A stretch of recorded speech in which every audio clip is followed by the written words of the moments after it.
Hi guys, welcome back to another video, and in this video we will be moving forward with the next topic in the chapter Our Environment. Right, so in the previous video we had started with the chapter, and in the previous video I think we have covered up almost what is the ecosystem, right? Terrestrial, man-made, biotic, abiotic, biodegradable, non-biodegradable substances. All of this has been covered in the previous video, right? अब इस video में हम क्या पढ़ेंगे कि how environment is functioning as an individual entity, right? As an individual entity, how is it functioning? कैसे function करता है एक ecosystem? ठीक है, अब सबसे पहले हम बात करेंगे ecosystem. अगर आपने प्रीवियस वीडियोस एक भी बार नहीं देखी हैं, just go and watch them, because in those videos ecosystem, environment, words, terms, what are the components in them, they are explained in a very clear manner. So you can definitely go through them once and then you can come back to this one.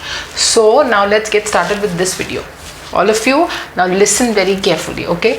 So functioning of the ecosystem, that means in this basically we will be studying how ecosystem is functioning. वो कैसे function करता है, क्या process होता है, ठीक है? तो सबसे पहले इसमें आता है कार्बन डाइऑक्साइड एंड वाटर.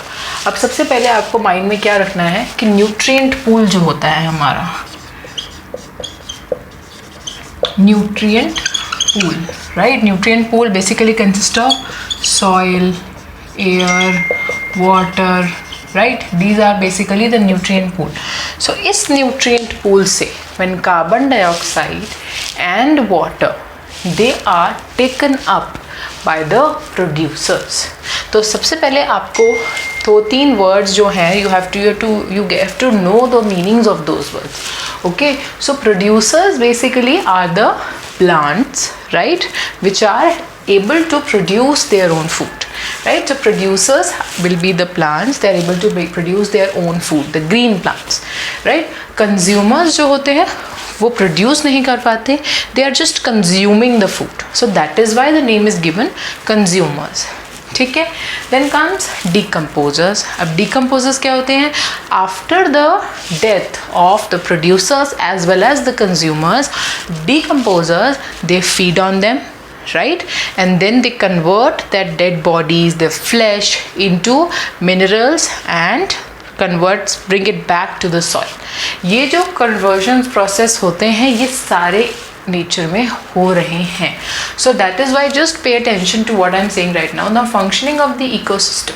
अब इसमें सबसे पहले जितना भी न्यूट्रिएंट पूल प्रेजेंट होता है ऑन द प्लैनेट अर्थ, इसमें से सॉइल, एयर, वाटर, राइट, इनमें से carbon dioxide and water are playing a very important role, right? So carbon dioxide और वाटर से क्या होता है, ये दोनों चीज़ें प्रोड्यूसर्स अब्जॉर्ब करते हैं, ठीक है? Along with these two things, obviously there is a pigment, you all know, class 4, 5, 6 सबसे पढ़ रहे हो. उसमें क्या होता है? क्लोरोफिल. अब क्लोरोफिल की वजह से प्रोड्यूसर्स के पास एक स्पेशल चीज़ होती है जो कोई और नहीं कर सकता है, that is photosynthesis. So producers ने किया फोटोसिंथेसिस, क्या लेके? Carbon dioxide and water. लेकिन एक इंपॉर्टेंट फैक्टर है जो इसमें मिसिंग है, वो है sunlight, right? So sunlight along with chlorophyll, along with CO2 and water, in the presence of chlorophyll, all of them, the producers are using them and they are converting these inorganic substances.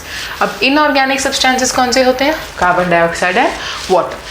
इनको inorganic substances बोला गया है, और इन्हीं inorganic substances को जो producers होते हैं, जो ग्रीन प्लांट्स होते हैं, फोटोसिंथेसिस के थ्रू वो कन्वर्ट कर देते हैं ऑर्गेनिक सब्सटेंसेस में, just like carbohydrates.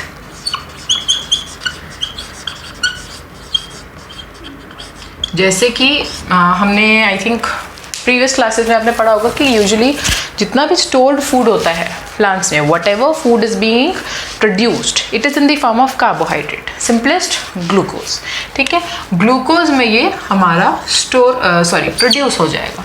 लेकिन जब इस ग्लूकोज को हमें स्टोर करना होता है, जो फूड जो भी प्लांट स्टोर करते हैं, they store the food in the form of starch, ठीक है? तो स्टार्च की फॉर्म में वो फूड स्टोर कर रहे हैं, right? So this is basically when the inorganic substances are converted to the organic substances. ये हो गया. उसके बाद they in turn are eaten by various animals, अब शुरू से एक बार बताती हूँ, ठीक है। जितना भी न्यूट्रिएंट पूल था उसमें CO2 एंड वाटर किसने अब्जॉर्ब किया? प्रोड्यूसर्स ने अब्जॉर्ब किया सनलाइट के थ्रू, ठीक है। सनलाइट भी थी, in the presence of chlorophyll photosynthesis हुआ, इनऑर्गेनिक सब्सटेंसेस को ऑर्गेनिक सब्सटेंसेस में कन्वर्ट कर दिया और क्या प्रोड्यूस हुआ उससे? कार्बोहाइड्रेट, ठीक है। कार्बोहाइड्रेट क्या होता है? Stored food. अब क्या होगा? Light energy is converted to chemical energy and that is why the food is being prepared. अब क्या होता है? Herbivores, right? ये herbivores, carnivores and omnivores. Herbivores are the animals which are only eating plants. Carnivores eat only flesh of the animals and omnivores eat both plants and the flesh of the animals. ठीक है, तो इस case में अब क्या हो रहा है? They are in turn eaten by various animals. अब ये जो plants हैं, यहाँ तक हम plants की बात कर रहे हैं, तो plants को कौन खाता है? Herbivores. So herbivores will be eating the plants. अब कुछ ऐसे एनिमल्स भी होते हैं जो हर्बीवोर्स को खाते हैं, right? So those animals they eat the other animals which are eating the plants. तो ये क्या होता है? ये सीरीज चलती रहती है। तो at the end of the day what happens when all the plants and all the animals they eventually slowly die? What will happen? The decomposers, they will act on them and they will return back the nutrients to the nutrient pool back, and this is how the interaction between the living and the non-living things takes place in the ecosystem, right? कोई भी चीज़ जो शुरुआत हो रही है उस चीज़ की, वो कौन कर रहा है? इसमें सनलाइट की वजह से जो होता है, producers are able to produce their own food. So when the producers are producing their food, they are also in turn eaten by herbivores, right? Some animals. अब उन animals को कौन खाता है? दूसरे animals. But eventually everyone has to die, right? And as soon as they die, decomposers उन पे act करते हैं और उनका जो nutrients होते हैं, they are released into the air and sometimes they are released back into the soil. ठीक है, ये हो गया फंक्शनिंग ऑफ द इकोसिस्टम. अब हम आते हैं प्रोड्यूसर्स, कंज्यूमर्स एंड डिकम्पोजर्स. सबसे पहले हमें समझना होगा हर्बीवोर्स. हर्बीवोर्स क्या खाते हैं? They are only eating plants और plant products like sheep, goat, cow, buffalo, deer, all these come in the category of herbivores. Then comes omnivores. Omnivores are eating both plants and animals. दोनों को खाते हैं, right? They're eating the flesh of the animals also, they're eating plants also. Like bear, crow, human beings, these are all omnivores, right? Like zooplanktons, phytoplanktons, ये क्या हैं? These are basically present in the aquatic water bodies. Right, अब aquatics ecosystem में present होते हैं, तो इसमें भी जो zooplankton होते हैं, जो phytoplankton होते हैं, phytoplankton are basically the plants and the zooplankton are basically the animals present there. ठीक है, so they also come in the category of omnivores. Now carnivores are only eating the flesh. ठीक है, अब carnivores भी दो type के होते हैं. एक होते हैं स्मॉल कार्निवोर्स, एक होते हैं लार्ज कार्निवोर्स, राइट? तो एक होते हैं स्मॉल वंस, एक होते हैं लार्ज वंस. ठीक है, अब कार्निवोर्स कौन होते हैं? जो सिर्फ और सिर्फ फ्लैश पे फीड करते हैं. ठीक है, small carnivores and large carnivores. Like अगर हम जनरल एग्जांपल दें कार्निवोर्स का, तो उसमें क्या हुआ? लेपर्ड, चीता, स्नेक और lion, all these are coming in the category of carnivores. ठीक है, सो अब हम आते हैं प्रोड्यूसर्स, कंज्यूमर्स एंड डिकम्पोजर्स. सबसे पहले producers. Producers are the plants, right? Green plants are known as producers. Why? Because of the chlorophyll pigment. अब chlorophyll उस पे present है, तो इसकी वजह से it will be able to convert what? The inorganic substances into organic substances and will be able to produce food.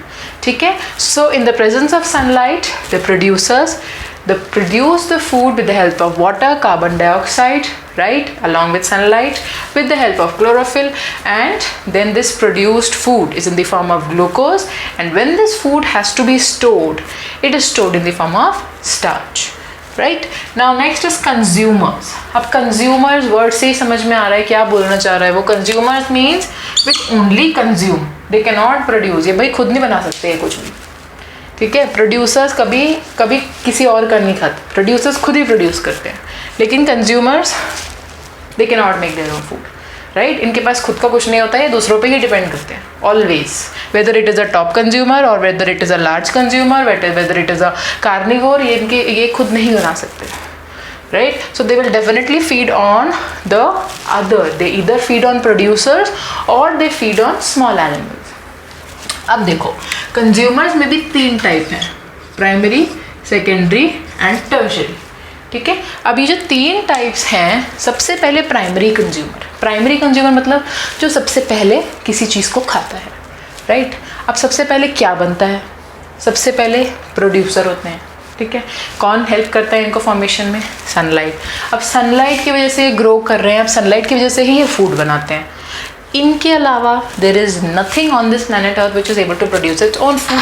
तो producer जो हुए, ठीक है, उनको जो खाता है, right, the one who is consuming the producers will be known as the primary consumer. Primary मतलब सबसे पहला। ठीक है, तो who will be the first consumer? The one who will be feeding or who will be consuming the producers. तो जो producer को consume कर रहा है वो क्या हुआ? हमारा primary consumer। और ये क्या होते हैं? herbivores। क्योंकि herbivores ही क्या होते हैं? जो plants पे feed करते हैं, right. Then is secondary consumers. अब सेकेंडरी कंज्यूमर कौन हुए? जो प्राइमरी पे फीड करेंगे। ठीक है, so secondary consumers will be the consumers, they will be coming in the category of carnivores, right. क्योंकि कार्निवोर्स ही होते हैं जो मैंने बताया था, small carnivores and large carnivores. ठीक है, तो कुछ स्मॉल कार्निवोर्स, अब ये सेकेंडरी कंज्यूमर्स कौन होंगे? Small carnivores, right. अब ये स्मॉल कार्निवोर्स किस पे फीड कर देंगे? Small carnivores will feed on herbivores. ये किस पे फीड करेंगे? हर्बीवोर्स पे। So the best possible example of small और secondary consumers is frog, lizard, fox etcetera, right. अब आते हैं बात टर्शरी कंज्यूमर की या लार्ज कार्निवोर्स की। ठीक है, तो टर्शरी कंज्यूमर कौन से होंगे? जो सेकेंडरी पे फीड करते होंगे, उनको हमने क्या बोला? Tertiary consumer. और we can also say the large carnivores who feed on the small carnivores, they are known as tertiary consumers. ठीक है, I hope this is clear. ठीक है, तो अब इसका अगर हमें एग्जाम्पल देना हो तो इसका एग्जाम्पल हम दे सकते हैं lion, tiger and birds of prey such as eagle and vulture.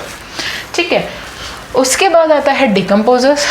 Decomposers में कौन आता है? Bacteria, fungi. वो क्या करते हैं? They are the small micro organisms which act on the food और which act on the dead and the decomposing plants and animal material, feed on them, release the nutrients and उसको either into the atmosphere or into the soil, right. और example है putrefying bacteria का, right. It is an example of bacteria which is mainly responsible for decomposition. And why is decomposition important, right. Decomposers का function क्या है? Why are they so important? Because they are known as environment cleaners, they clean the environment, right? Wherever there is any dead material, like any dead plant or any dead animal, definitely they get eaten up they get consumed by the decomposers, alright? एक तो ये क्या करते हैं? सारा का सारा environment clean रखते हैं, they are cleaning the environment. Along with that, what they are doing is they are enriching the nutrient cycle again, right. For example nitrogen cycle है। नाइट्रोजन साइकिल में बहुत सारे बैक्टीरियाज हैं जो रिस्पॉन्सिबल हैं plant से या एनिमल सोर्स से या फीकल मैटर से वापस सारा का सारा नाइट्रोजन वापस को साइकिल में डालना, right. Rhizobium bacteria mainly in plants, right? Nitrosomonas, Nitrosococcus, Azotobacter, all these bacteria, they are responsible for formulating and recycling of the nutrients in the nitrogen cycle.